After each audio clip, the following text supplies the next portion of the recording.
Welcome to KRR kitchen. இன்றைக்கி நம்ம கிச்சனில் என்ன ரெசிபி பார்க்க போகிறோன்னா, நல்ல ஒரு அருமையான கிரேவி ரெசிபி தாங்க. இந்த கிரேவி பார்த்திங்கன்னா டிஃபனாக இருந்தாலும் சரி, சாப்பாடாக இருந்தாலும் சரி, ரெண்டுத்துக்கூடையும் சேர்த்து சாப்பிட்றதுக்கு ரொம்பவே அருமையாக இருக்கும்.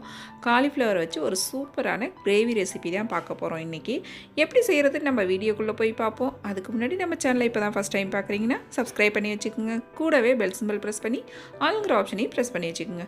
அப்போ தான் நான் போகிற வீடியோஸ் எல்லாம் உங்களுக்கு தொடர்ந்து உடனே கிடச்சிக்கிட்டு இருக்கும். இப்போ வாங்க இந்த கிரேவி எப்படி செய்கிறதுன்னு பார்த்துடலாம். இப்போ காலிஃப்ளவரை நம்ம வெந்நீரில் போட்டு எடுத்துக்குவோம். அதுக்கு வெந்நீர் கொதிக்க வச்சுருக்கேன். அதில் ஒரு 1/4 டீஸ்பூன் மஞ்சத்தூள், 1/2 டீஸ்பூன் உப்பு போட்டு நல்லா கலந்துக்குங்க. இப்போ க்ளீன் பண்ணி வச்சுருக்க இந்த காலிஃப்ளவரை இதில் சேர்த்துக்குவோம். சேர்த்துட்டு அடுப்பை ஆஃப் பண்ணிவிடுங்க. நல்லா ஒரு 10 நிமிஷத்துக்கு இந்த வெந்நீரில் இந்த காலிஃப்ளவர் நல்லா ஊறி வரட்டும். இதை எடுத்து ஒரு ஓரமாக வச்சுருவோம். நம்ம இப்போ கிரேவி செய்கிறதுக்கு நம்ம மசாலா வதக்கிட்டு அரைச்சிக்கணும். அதுக்கு ஒரு அடுப்பில் ஒரு பேன் வச்சுக்கோங்க. அதில் ஒரு 2 டீஸ்பூன் எண்ணெய் விட்டு ஒரு 2 பட்டை, ஒரு சின்ன துண்டு அன்னாசிப்பூ, 2 கிராம்பு, 2 ஏலக்காய் சேர்த்து நல்லா வதக்கிக்குங்க. இதில் நல்லா ஒரு பெரிய வெங்காயம், பெரிய சைஸில் உள்ள பெரிய வெங்காயம் ஒன்று சேர்த்துருக்கேன். ஒரு 6-7 பூண்டு பல், ஒரு சின்ன துண்டு இஞ்சி நல்லா சேர்த்து எல்லாத்தையும் வதக்கிக்குங்க. வெங்காயம் நல்லா வதங்கி வரட்டும். வதங்கி வந்ததுக்கப்புறம் இது கூடவே ஒரு 2 தக்காளி பழம், மீடியம் சைஸில் உள்ள ஒரு 2 தக்காளி பழம் சேர்த்துக்குங்க. இப்போ வெங்காயம் தக்காளி எல்லாம் நல்லா வதங்கி வரட்டும். வதங்கிட்டு இருக்கும் போதே இதில் ஒரு 6-7 முந்திரி பருப்பு சேர்த்துக்குங்க. கூடவே ஒரு டீஸ்பூன் கசகசா சேர்த்துக்குங்க.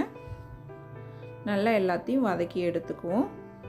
நல்லா வதங்கினதுக்கப்புறம் இதை நல்லா ஆற வச்சு மிக்ஸி ஜாரில் சேர்த்து நல்லா நைஸான பேஸ்ட்டாக அரைச்சி எடுத்துகிட்டு வந்துடுவோம். இப்போ கிரேவி செய்யறதுக்கு முன்னாடி நம்ம காலிஃப்ளவரை லைட்டாக ஃப்ரை பண்ணி எடுத்துக்குவோம். அதுக்கு ஒரு 2 டீஸ்பூன் எண்ணெய் விட்டுக்குங்க. 1/4 டீஸ்பூன் மஞ்சத்தூள், 1/2 டீஸ்பூன் தனி மிளகாத்தூள், கொஞ்சம் உப்பு, ஒரு 1/2 டீஸ்பூன் உப்பு சேர்த்து நல்லா எண்ணெயில் கலந்து விட்டு நம்ம வடிகட்டி வச்சுருக்க அந்த காலிஃப்ளவரை இதில் சேர்த்து நல்லா ஒரு 5 நிமிஷத்துக்கு ஃப்ரை பண்ணி எடுத்துக்குங்க. அந்த உப்பு காரம் எல்லாம் காலிஃப்ளவரோடு சேர்ந்து வரணும். நல்லா ஒத்தாப்பில் எல்லா பக்கமும் கலந்து வர மாதிரி நல்லா வதக்கி எடுத்துக்குவோம். இந்த வதக்கிறது எண்ணெய்க்கு பதிலாக நீங்கள் பட்டர் கூட சேர்த்து வதக்குனிங்கன்னா இன்னுமே நல்லா டேஸ்ட்டாக இருக்கும் கிரேவி. நான் இன்றைக்கி எண்ணெய் தான் சேர்த்து வதக்கியிருக்கேன். இப்போ நம்ம கிரேவி செய்ய ஆரம்பிச்சிடுவோம். அதுக்கு அடுப்பில் கடாயில் ஒரு 2 டீஸ்பூன் அளவுக்கு எண்ணெய் சேர்த்துக்குங்க. 1/2 டீஸ்பூன் தனி மிளகாய் தூள் சேர்த்து நல்லா கலந்து விட்டுக்குங்க. அடுப்பை சிம்மில் வச்சுக்குங்க. மிளகாத்தூள் கரிஞ்சிடக்கூடாது. அதுக்கப்புறம் நம்ம அரைச்சி வச்சுருக்க விழுதை இதில் சேர்த்துக்குவோம்.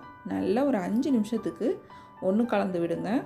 இந்த எண்ணெயிலேயே இந்த மசாலாவை நல்லா ஒத்தாப்பில் கிளறி விட்டுட்டே இருங்க. கலர்னதுக்கப்புறம் இதில் 1 டீஸ்பூன் அளவுக்கு மல்லித்தூள், 1/2 டீஸ்பூன் ஜீரகத்தூள், 1/2 டீஸ்பூன் கரம் மசாலா தூள் சேர்த்து நல்லா ஒரு 5 நிமிஷத்துக்கு திரும்பவும் நல்லா வதக்கி விடுங்க. நம்ம சேர்த்த மசாலாவோட பச்சை வாடை போகணும்.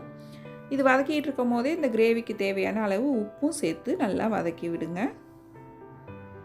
நல்லா எல்லாம் வதங்கி வந்ததுக்கு அப்புறம் நம்ம மிக்ஸி ஜார் கழுவி கொஞ்சம் தண்ணி சேர்த்துக்குவோம். கிரேவி எந்த அளவுக்கு வேணுமோ அதுக்கு தகுந்த மாதிரி நீங்கள் தண்ணி சேர்த்துக்கலாம். அதுக்கு இப்போ நான் கொஞ்சம் தண்ணி சேர்த்து நம்ம வதக்கி வச்சுருக்க காலிஃப்ளவரையும் இது கூட சேர்த்துக்குங்க. நல்லா எல்லாத்தையும் ஒத்தாப்பில் ஒரு தடவை கலந்து விட்டுருங்க. கலந்து விட்டு இது நல்லா ஒரு மூடி போட்டு ஒரு 10 நிமிஷத்துக்கு நல்லா கொதிக்க விடுங்க. நல்லா கொதித்து மசாலா கொதித்து எண்ணெய் பிரிஞ்சு வரணும். நல்லா கிரேவி இது போல் கொதித்து திக்காகி வரணும். வந்ததுக்கப்புறம் இதில் கொஞ்சமாக கருவேப்பிலை கொத்தமல்லி சேர்த்து நல்லா ஒரு 2 நிமிஷத்துக்கு கலந்து கொடுத்து இறக்கணும்னா ரொம்பவே சூப்பராக இருக்கும். கடைசியாக ஒரு டீஸ்பூன் பட்டர் சேர்த்து இறக்குனிங்கன்னா ரொம்பவே சூப்பராக இருக்கும். இந்த கிரேவின்னு இல்லைங்க, எல்லா வகையான கிரேவியும் செய்யும் போது நீங்கள் 1 டீஸ்பூன் லாஸ்ட்டாக பட்டர் சேர்த்து இறக்குனிங்கன்னா டேஸ்ட்டு ரொம்பவே சூப்பராக இருக்கும்.